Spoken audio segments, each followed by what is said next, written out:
Presidente, gravação iniciada. Então, pessoal, a gente teve um probleminha técnico aqui. A gente vai retomar a nossa sessão de julgamento do dia 9 de março de 2021, período da manhã, da primeira turma da terceira Câmara da segunda sessão do CAF. Presentes os conselheiros João Maurício Vital, Wesley Rocha, Kleber Ferreira Nunes Leite, Fernanda Melo Leal, Ricardo Chiavegato de Lima, Letícia Lacerda de Castro, Maurício Dauriti do Vale e Sheila Aires Cartacho Gomes, que votarão nessa sequência.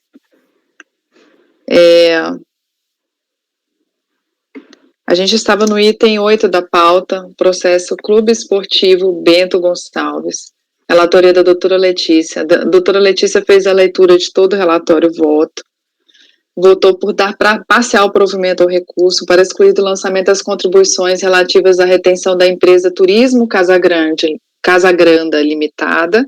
Esse processo retornou de uma diligência para identificar se as empresas que a gente tinha dúvida se eram optantes pelo Simples ou não, e pelo fato de serem optantes pelo Simples,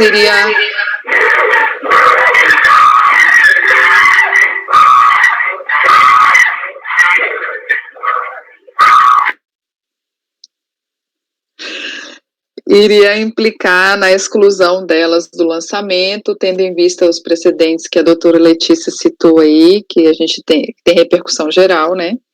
E, em função disso, teríamos que excluir do lançamento a empresa Turismo Casagranda Limitada, por ser uma empresa optante pelo Simples. Correto, doutora Letícia? Acho que eu fiz um resumo.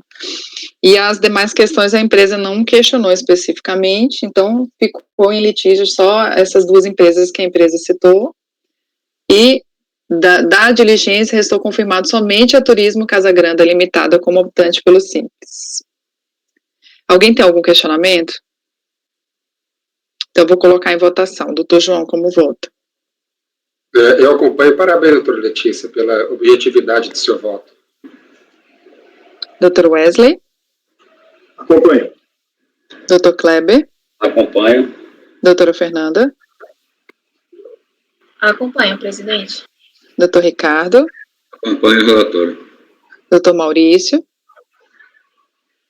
Também acompanho, senhora presidente. Eu também acompanho. Então, item 8, Clube Esportivo Bento Gonçalves, acorda os membros do colegiado, por unanimidade de votos, em dar parcial provimento ao recurso, para excluir do lançamento as contribuições relativas à retenção da empresa Turismo Casagranda Limitada. Eu vou passar para o próximo, que eu acho que é a mesma coisa esse, né, Letícia? É similar, né? A gente não, dá um intervalo. Ele tem outras questões, ele foi para diligência por isso, mas ele tem outras questões. Tá, a gente pode fazer ele e a gente dá um intervalo em seguida, pode ser? Tá. Então, item 9, Indústria de Calçados Blip, de relatoria da doutora Letícia. Bom, o presente recurso foi interposto em face do acórdão que julgou parcialmente procedente o lançamento das contribuições referentes à ausência de retenção dos 11% que deveriam ter sido retidos pela recorrente, então tomadora dos serviços incidentes sobre os valores das notas fiscais de prestação de serviços emitidos por ocasião da cessão de mão de obra no período de 99 a 2006. 3 foram as ocorrências de cessão de mão de obra consideradas pela fiscalização na NFLB. A primeira, referente à administração do refeitório da empresa recorrente e fornecimento de refeições coletivas industriais para os empregados no horário do almoço. A empresa é essa JJ e o período está indicado. A segunda, que se trata dos serviços de digitalização de dados em meio informatizado, prestados pela empresa KIK Processamento de Dados. A terceira, referente ao serviço de transporte dos empregados da empresa, prestadas por várias empresas nesse período aí. A diligência foi para confirmar essas empresas aqui, das prestadoras de transporte. O acórdão recorrido afastou a ocorrência da cessão de mão de obra referente à segunda ocorrência, que é dessa KIK dessa digitalização de dados pela empresa KK. Em relação à terceira ocorrência, serviço de transporte, afastou o dever de retenção das contribuições dos períodos de 2000 a 2002, bem como dispensou quando valor a ser retido não alcançar, depois eu melhoro o português, o limite mínimo para recolhimento em documento de arrecadação. Ainda é porque notou que tinha notas bem baixas que não estaria obrigada a empresa a fazer a retenção. Ainda, em relação à terceira ocorrência, reduziu a base de cálculo para 30% do valor bruto da nota fiscal, fatura ou recibo de prestação de serviço de transporte de passageiro. O recurso voluntário fala de decadência parcial, inexistência de relação de prestação de serviços com a empresa fornecedora de refeições, e sim, um contrato de compra e venda. 3, a dispensa de retenção das contribuições das empresas de transporte. E 4, inconstitucionalidade dos juros pela Selic. O julgamento do feito foi convertido em diligência para se conhecer quais das empresas constantes das e-folhas tais eram optantes pelo Simples. O relatório. Eu conheci do recurso, não conheci das alegações de inconstitucionalidade. Quanto à preliminar de decadência, o período de apuração das contribuições reporta-se as competências de março de 99 a abril de 2006. A recorrente foi cientificada da fiscalização em 12 de 2005, está nas folhas 68. Tendo em vista que não existe, no caso, qualquer prova de pagamento antecipado das contribuições no período das competências lançadas, a regra de contagem do prazo decadencial é a prevista no 173, inciso 1.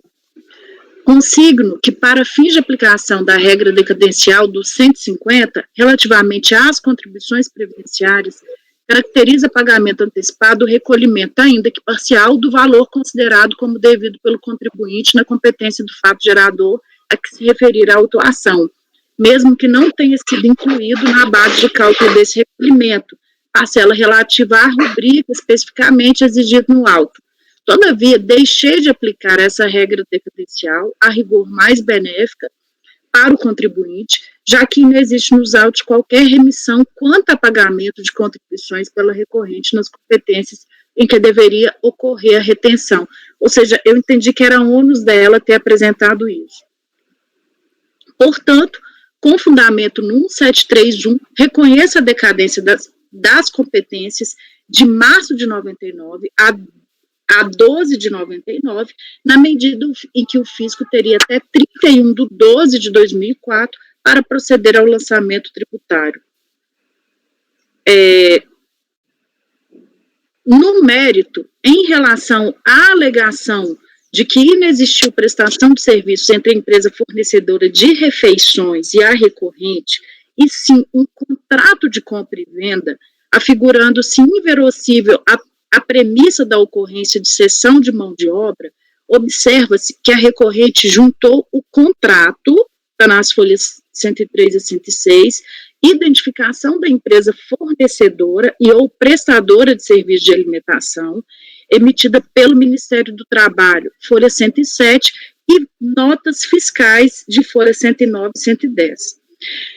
Aí eu cotejei as provas dele com a NFLD, verifica-se que seu relatório fiscal de folhas 80 fala: os valores brutos dos serviços contidos nas notas fiscais pagas e ou creditadas pela empresa JJ no período tal, referente à administração do refeitório da empresa e fornecimento de refeições coletivas industriais para os seus empregados nos horários de almoço, cujos valores foram contabilizados como os custos na conta tal, discriminativa tal. Observe-se que no relatório fiscal não houve qualquer especificações das razões fáticas às quais conduziram o entendimento da fiscalização acerca da prestação de serviço de alimentação por cessão de mão de obra. Após a impugnação de folhas 271, o procedimento retornou à autoridade fiscal, para que aclarasse alguns pontos da autuação. Teve uma diligência proposta. As folhas 367 e 370 constam as informações fiscais complementares ao relatório. Não há qualquer esclarecimento adicional relacionado ao fornecimento de alimentação coletiva. O Instituto da Retenção encontra-se previsto no artigo 31 da Lei 8.212, e eu citei o dispositivo. Portanto, uma premissa da obrigatoriedade de a empresa contratante ser obrigada a proceder à retenção de 11% e recolher a importância retida, é que a prestação de serviço se dê mediante cessão ou empreitada de mão de obra. Soma-se a essa lógica que o serviço executado deve estar relacionado no artigo 146 da Instrução Normativa tal, que é aplicável à época dos fatos, que dispõe: estarão sujeitos à retenção, se contratados mediante cessão de mão de obra, os serviços de, inciso 6º, copa, que envolvam a preparação, o manuseio e a distribuição de todo e qualquer produto alimentício. Sobre o tema, destaque-se a solução de consulta COSIT número 233 de 2014, que fala, né, que em relação à retenção, fornecimento de alimentação industrial, que esse fornecimento de alimentação por empresa de refeição coletiva em restaurante ou estabelecimento similar, com emissão de nota fiscal de venda mercantil, não se sujeita à retenção prevista no artigo tal. E cito o teor todo da consulta. Portanto, resta considerar se no presente caso houve cessão de mão de obra que envolva a preparação, o manuseio e a distribuição de todo ou de qualquer produto alimentício, ou se tratou de uma obrigação de fornecer alimentação por empresa que possui restaurante industrial em que se elabora as refeições, que são consumidas dentro do próprio restaurante ou em outro local indicado pelo contratante, é dizer, que tenha como objeto a entrega de uma coisa, albergada no artigo tal, da Lei Complementar 87/96, que dispõe sobre o ICMS, né, que fala o artigo 2º aí, que o imposto incide né, sobre operações relativas à circulação de mercadorias, inclusive o fornecimento de alimentação e bebidas em bares, tal. Nesse sentido, destacar também a súmula 163 do STJ, o fornecimento de mercadorias com a simultânea prestação de serviço em bares, restaurantes e estabelecimentos similares constitui fato gerador do ICMS, embora que não é um estabelecimento similar. Mas vou marcar aqui. A questão envolve, por evidente, matéria probatória. O relatório fiscal olvidou-se em demonstrar o motivo fático pelo qual considerou que o fornecimento de alimentação tratava-se de cessão de mão de obra. Não explicitou se funcionários da recorrente atuavam na preparação ou manuseio das refeições, ou se apenas funcionários da empresa contratada. Por sua vez, a recorrente juntou o contrato de fornecimento de refeições coletivas, não refutado pelo fisco, em que seu objeto materializa típica relação de dar coisa certa, contribuição da empresa contratada para a elaboração e preparação das refeições. Eu cito aqui as cláusulas que eu achei importante, no caso, para caracterizar o caminhar do meu voto. Né, que é uma obrigação de fornecer, mediante pedido, as refeições coletivas, no horário pré-determinado. Cláusula 3ª, as refeições supramencionadas serão elaboradas, preparadas e servidas na sede da contratante. 4, a preparação do refeitório para as refeições é de responsabilidade da contratada. 5º, ainda são igualmente responsabilidade da contratada o fornecimento dos equipamentos, louças, utensílios, o registro no PAT,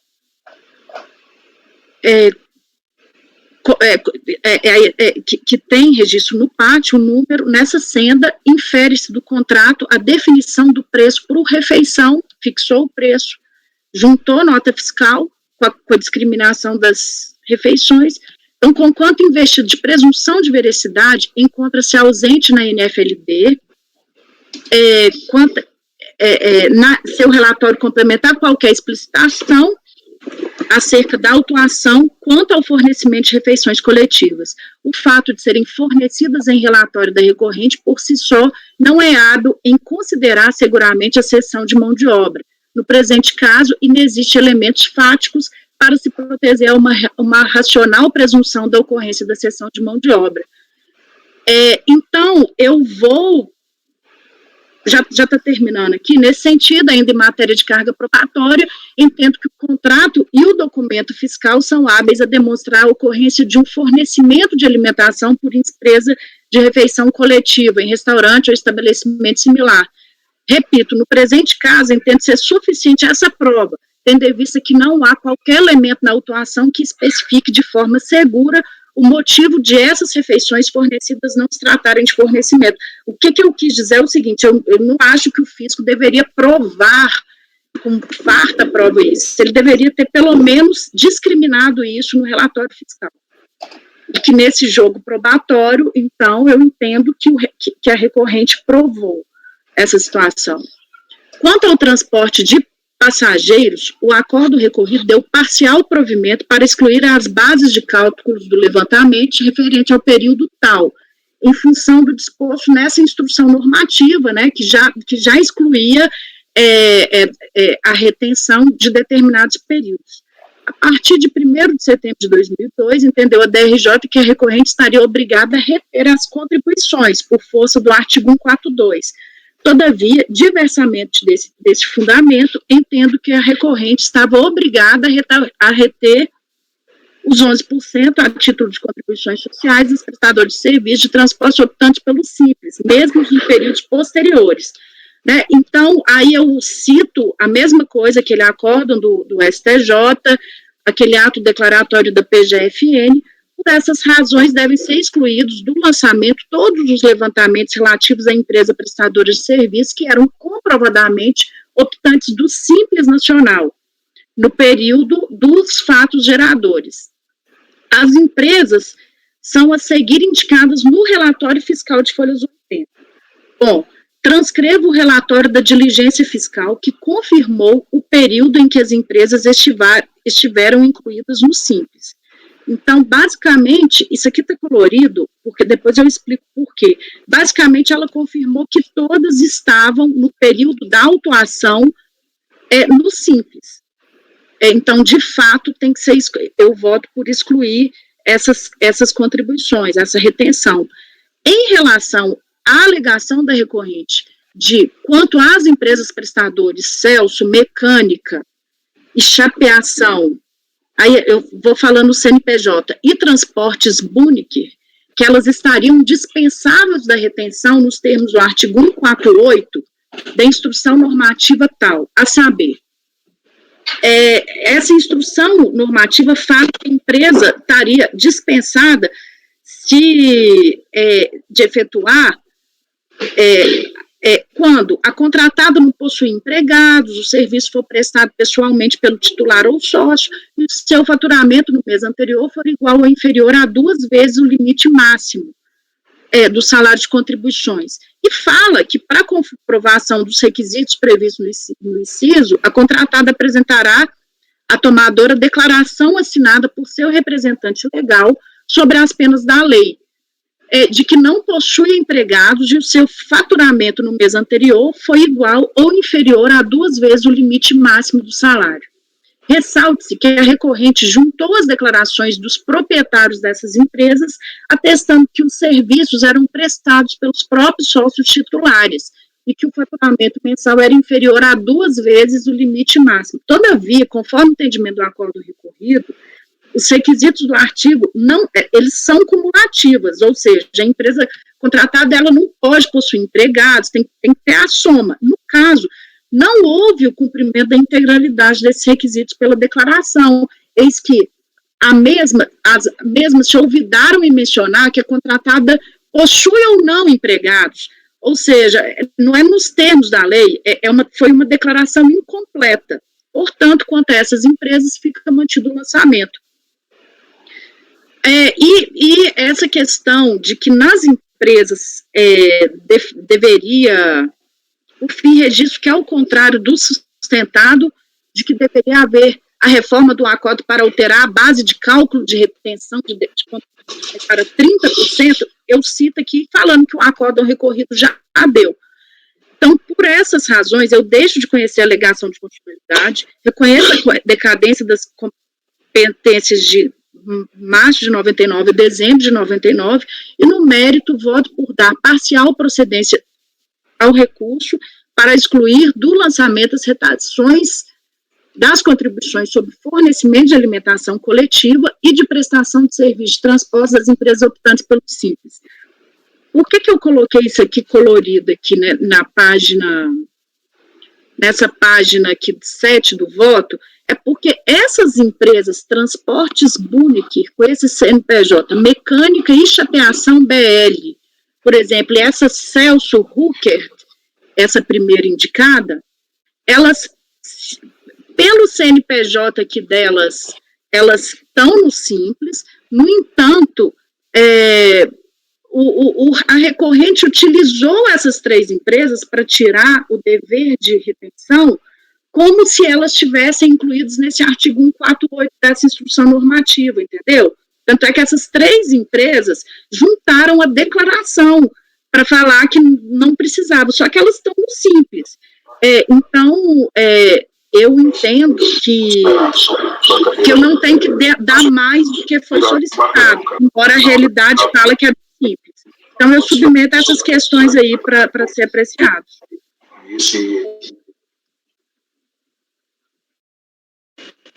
Vamos lá.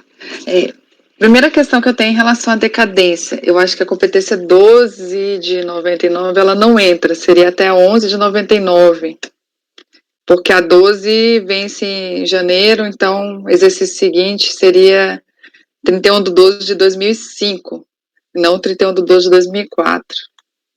Aí eu faria essa correção em relação à decadência. Eu tenho dúvidas em relação a esse fornecimento de alimentação, eu queria até perguntar, porque aqui não foi só um fornecimento de alimentação que eu entendi no contrato, porque a responsabilidade pelo restaurante era da contratada e não da contratante. Então, ela não só fornecia alimentação, como ela administrava a questão do restaurante, pelo que eu entendi, porque aqui na cláusula 4ª, fala, a preparação do refeitório para as refeições é de responsabilidade da contratada. Se fosse responsabilidade da contratante, esse restaurante, aí sim, eu acho que eu teria um entendimento de que estaria comprando refeição. Mas nesse caso, a contratada, ela ainda organiza o restaurante, ela fornece equipamentos, louças, utensílios domésticos, como se ela fornecesse a alimentação e administrasse o restaurante. Então, não sei se seria exatamente o caso do que está nessa solução de consulta da COSIT. Porque aqui fala, o fornecimento de alimentação por empresa de refeição coletiva em restaurante ou estabelecimento similar, com emissão de nota fiscal de venda mercantil. Eu entendo que seria o caso daquela situação que o cara tem um restaurante lá na empresa, que ele próprio administra, a própria empresa administra, e ele vai lá e compra aquela refeição daquela empresa de alimentação. Aí sim, aí teria uma nota fiscal de aquisição de refeições, só que quem administra aquele restaurante é a própria contratante. Eu acho que esse caso é um pouquinho diferente, eu fiquei bem na dúvida em relação a isso. As notas fiscais que você falou que teve uma juntada de notas fiscais aqui, eu não abri ainda o processo não. São notas fiscais de venda de refeição? São? É isso que eu queria saber, se teve essa juntada.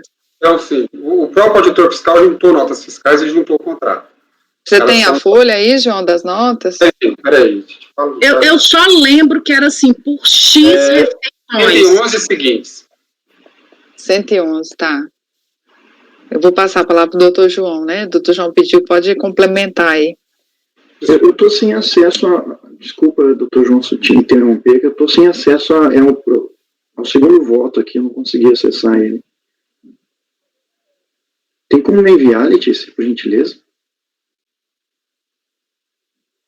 Perdão, viu, doutor? Bom, doutora Letícia, eu tenho a mesma preocupação da doutora Sheila, mas primeiro eu queria fazer só um reparo. A questão da incidência do ICMS, por si só, não descaracterizaria a cessão de mão de obra. Por exemplo, eu posso perfeitamente contratar uma empresa para fazer uma obra de construção civil, por exemplo, ou qualquer outro tipo de atividade que envolva prestação de serviço, e em relação aos materiais utilizados, haverá incidência do ICMS, sem dúvida alguma. Então, exclusivamente o fato de incidir o ICMS não excluiria necessariamente a hipótese de cessão de mão de obra. Por exemplo, no caso de refeições. É claro que no caso de refeições você pode ter fato gerador do ISS e também do ICMS, porque há circulação de mercadorias. Então, não é isso que caracterizaria ou deixaria de caracterizar a cessão de mão de obra. Entretanto, no caso aqui, eu concordo com a doutora Sheila que parece ser uma contratação que envolva bens e serviços, mas eu senti falta, e no contrato eu não consegui encontrar, não tem no contrato e nem na nota fiscal, eu senti falta de uma coisa que para mim seria determinante. Quem é que compra os insumos para a preparação da refeição? Porque esse é o ponto-chave. O que a contratada pretendeu, oferecia? Oferecia refeições. Esse era o objeto do contrato. Ora, os insumos para preparar as refeições eram fornecidos pela contratante ou eram adquiridos pela contratada? Porque esse é o ponto. E isso não está nos autos. Tem aqui no contrato, na cláusula 16, a indicação do tipo de refeição, tipo mínimo, quantidade de calorias, quantidade de carne que tem que ser fornecida, mas não tem, não tem no contrato nem na nota fiscal nenhuma especificação de quem era a obrigatoriedade de fornecer esses insumos.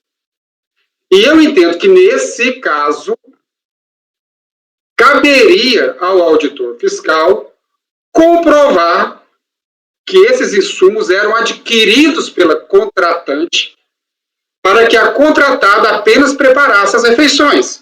Porque se for essa a hipótese, e é mais provável que seja, porque eu já trabalhei em indústria e funciona assim, normalmente a gente contrata a empresa que administra o restaurante, mas compra os víveres, para que essa empresa prepare as refeições. É o mais comum. Mas isso não está nos autos. Eu não vi isso nos autos. Porque se a contratante comprou os insumos para a contratada apenas preparar as refeições, eu vejo aqui uma hipótese de cessão de mão de obra. Se, ao invés, ela contratou uma empresa para, com seus próprios insumos, produzir o produto para fornecer aos seus empregados a alimentação, aí eu não vejo realmente, aí eu vejo a hipótese do parecer COSIT. Isso não está, eu não vi isso nos autos. Pode ser que esteja em algum lugar que eu não vi, doutora. João, eu acho que talvez eu não tenha deixado claro no meu voto. A minha lógica toda não foi foi pesar a prova em relação ao que tem mesmo no processo, porque eu realmente achei que a recorrente nem precisava produzir tanta prova e tão além, porque eu realmente apontei que eu tenho um relatório fiscal que cita um parágrafo dessa questão. Eu falo que o relatório fiscal deveria ter narrado. Depois, em sede de DRJ, fez uma diligência, que eu nunca tinha visto uma diligência assim, para voltar os autos para fiscalização, para detalhar, e não foi detalhado em relação a isso.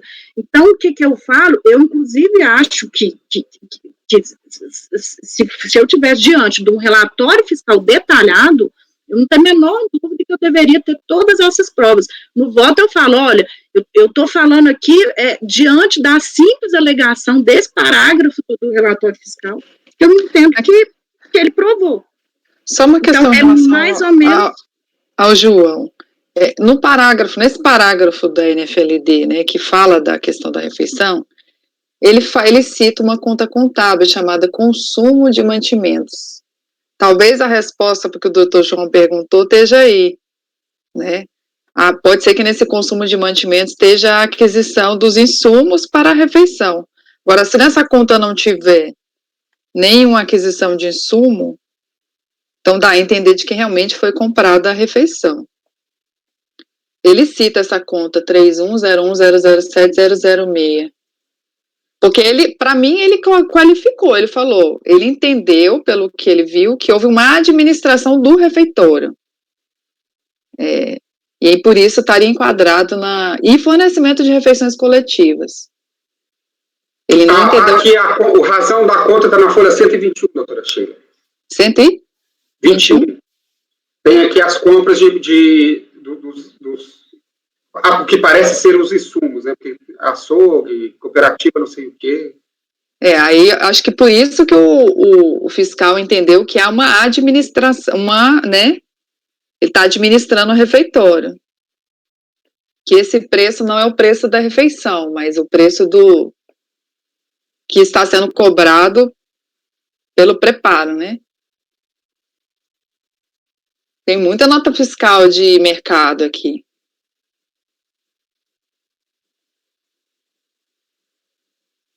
Dá para ver aqui pelo razão contábil que ele registrava na conta os pagamentos para a JJ, que seria lá o serviço de administração do restaurante, mas também aí tem vários tipos de... Casa de fruta, casa de carne, provedores,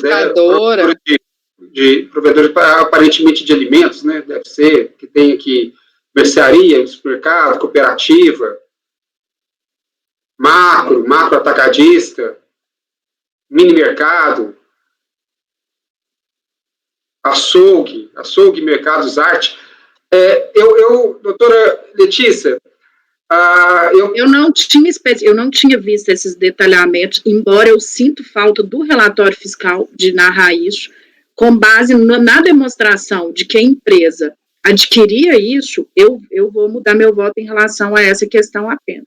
Por conta disso. Embora eu quis só deixar claro, assim, não é que eu sou permissiva em relação a essa questão, é porque realmente eu achei o relatório fiscal falho e eu achei que ele deveria detalhar melhor isso, principalmente quando ele voltou da diligência para isso. Mas se há prova, e eu realmente não tinha chegado, se há prova de que a própria empresa adquiria açougue, isso, aquilo, outro, né? Para insumo, então, para mim, embora, né, poderia estar um pouco melhor explicado, né? Mas ele citou essa conta contábil que, a meu ver, matou a charada, que ele fala consumo de mantimentos, né? Então, em relação a isso, eu vou alterar meu voto. Ele só não explicitou que a conta, que ali estariam os insumos para a preparação faltou esse detalhezinho, né, no relatório. Que eu vou explicar no meu voto. Tá. Doutor Wesley.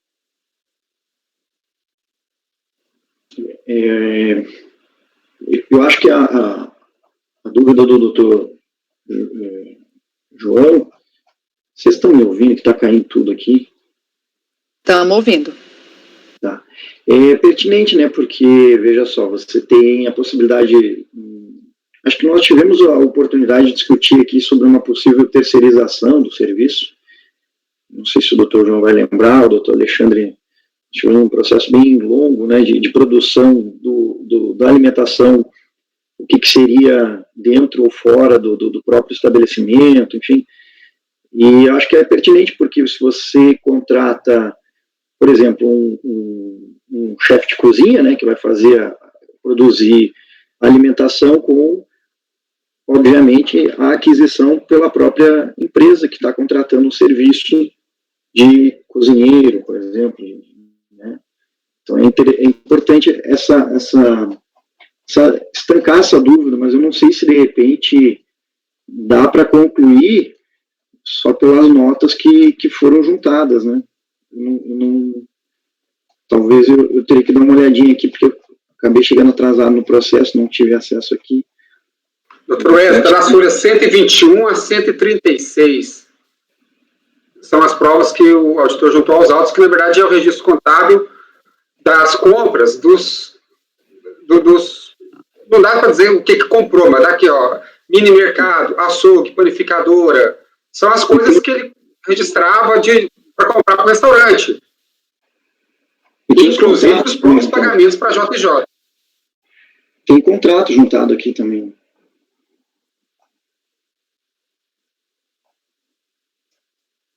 A questão, doutor, são duas questões. No contrato, tem a previsão dele administrar toda essa parte do restaurante, entendeu? Então, por isso que a gente ficou na dúvida se ele estaria vendendo a refeição ou se ele estaria administrando. Aí foi quando o doutor João levantou, bom, se a empresa compra os insumos, né, aqui a gente está, ao recorrente, né, compra os insumos, então está provado que ele está administrando, como se ele estivesse gerindo essa questão da alimentação, né, então não é uma venda de refeição, né, ele está administrando, ele está fornecendo os utensílios, ele está preparando aquela alimentação lá no restaurante da recorrente, né? Então, não é só a venda de refeição, né?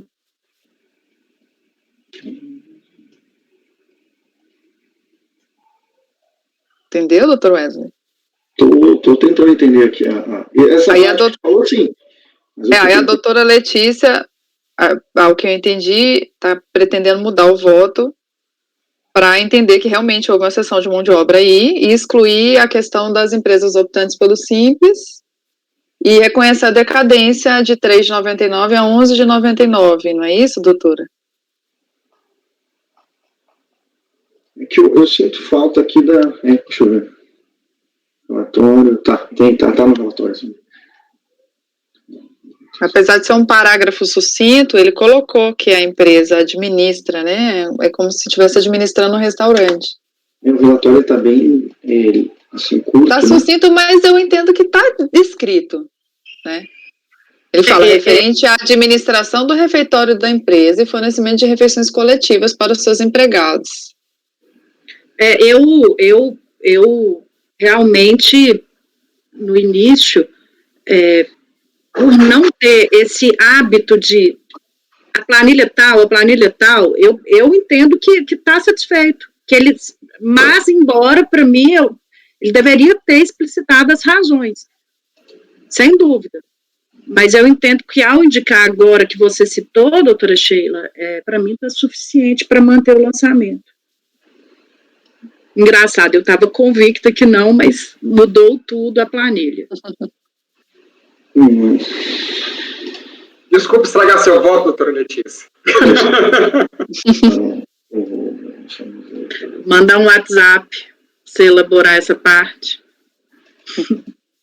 Só estou pegando mais uma informação no recurso aqui, e aí eu já consigo concluir meu...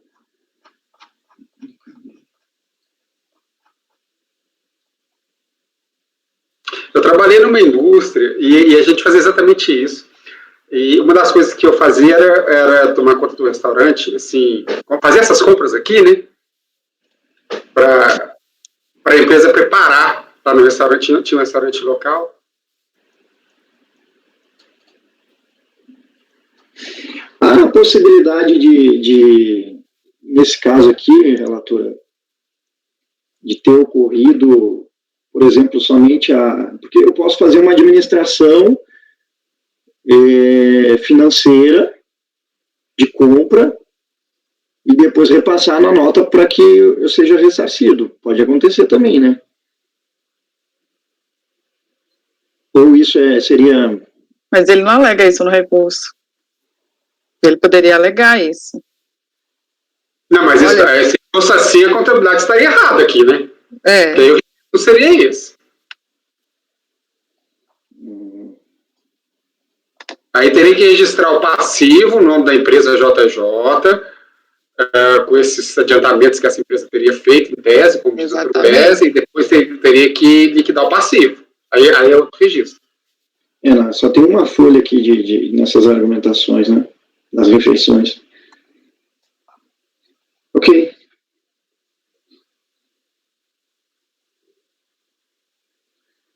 Ok, podemos colocar em votação? Doutora Letícia, então vai ficar...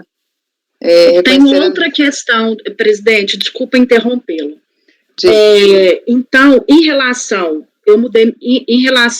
a DRJ já excluiu o item 2, então a gente nem está falando aqui de processamento. O item 1, que era dessas alimentações, eu alterei meu voto com base no que foi destacado. E o terceiro item é um item que foi para diligência, que é em relação à empresa de transporte, que são várias empresas que haviam essa seção. Nós fizemos a diligência e eu colacionei aquela tabela indicando todas as empresas e, de fato, elas estão no Simples.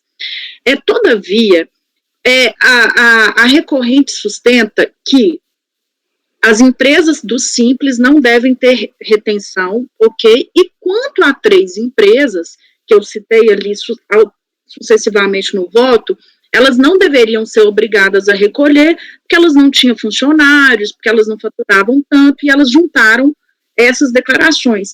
Não obstante, essas 3 empresas que ela fez essa prova nesse sentido, eu inclusive olhei e checou com no caso, os CNPJs, essas empresas também estão no Simples, ou seja, a alegação dela de que não estaria por conta daquela instrução normativa, no caso, ela não estaria porque ela está no Simples também. Então, tem essa questão que eu quero deixar claro, eu não sei se é uma questão extra petita, né, que eu vou julgar, mas eu estou excluindo do lançamento a necessidade de retenção da contribuição de todas as empresas que comprovadamente estavam no Simples. Mas deixando claro que, em relação a 3 delas, o pedido da recorrente foi especificamente porque elas preenchiam aqueles requisitos lá da declaração. Então, é uma questão sensível, mas eu tenho que colocar para esse colegiado. Entendo. Doutor João, o que? Posso votar? Eu entendi a questão. Para você, é relevante? Não, é relevante. Eu entendo que não há uma decisão extrapetita, porque, inclusive, a diligência foi para verificar se havia empresas inscritas no Simples, e dessa diligência resultou que essas 3 também estavam inscritas no Simples. Portanto, a gente... E ele alegou que não deveria fazer retenção, mesmo que de algumas outras, pelo mesmo fundamento, por serem empresas optadas pelo Simples. Aí eu entendo que está, sim, pré-questionado. Ele, na verdade, o questionamento dele não devo reter de quem é optante pelo Simples. Eu também entendo. Fundamental. Mesmo que ele não tenha citado essa ou aquela empresa que eventualmente também fosse optante pelo Simples. Eu entendo que esteja pré-questionado, sim. Eu acho que não tem reparo nenhum a fazer no seu voto. Ou seja, por 2 fundamentos, a senhora exclui essas 3 empresas. Numa situação parecida, a gente faz muito isso em relação ao CIPT, né? A empresa questiona o VTN, embora ela não fale de aptidão, mas ela está questionando aquele VTN. Então, a gente tem entendido que questionou o VTN, não tem a tela do CIPT, seria o caso. Eu também entendo da mesma forma. Para mim, não... O fato dele ter questionado, para mim, já é o suficiente. Algum questionamento a mais? Então, doutor João. A doutora Letícia votou por conhecer parcialmente do recurso, não conhecendo da alegação de constitucionalidade, para na parte conhecida reconhecer a decadência das competências de 3 de 99 a 11 de 99, inclusive, e dar parcial provimento ao recurso para excluir do lançamento as retenções das contribuições sobre as retenções de contribuições sobre a prestação de serviço de transporte das empresas optantes pelo Simples. É isso, doutora Letícia? Eu acompanho. Ok, doutor Wesley. Eu acompanho. Doutor Kleber. Acompanho. Doutora Fernanda. Acompanho. Doutor Ricardo. Acompanho a relatora. Doutor Maurício. Eu acompanho. Eu também acompanho. Então, item 9. Acorda os membros do colegiado, por unanimidade de votos, em conhecer parcialmente do recurso, não conhecendo da alegação de inconstitucionalidade, para, na parte conhecida, reconhecer a decadência das competências de 3 de 99 a 11 de 99, inclusive, e dar parcial provimento. E dar-lhe parcial provimento. Dar-lhe.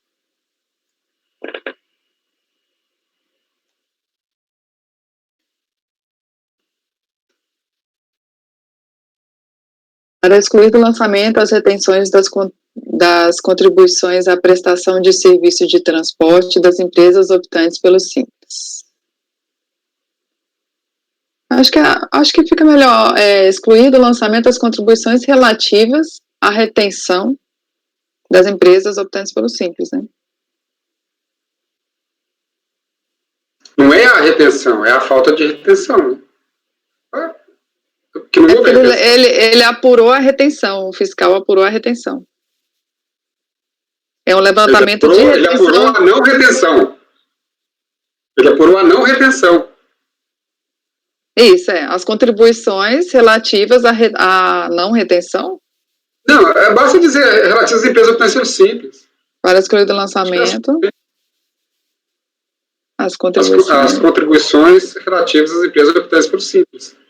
Que ela citou no voto quais são? As contribuições relativas à prestação de serviço de transporte das empresas optantes pelo Simples, que são das de transporte, né, que ela está excluindo. As contribuições... Não, na verdade, inclusive a de alimentação, se fosse optante pelo Simples, também seria excluída. Mas, enfim, de transporte pode ser. Pelo Simples, ok. Vamos dar um intervalo, porque teve toda aquela confusão, a gente retorna às 11, pode ser? São 10h45. Eu vou interromper a gravação, então. Ok, presidente.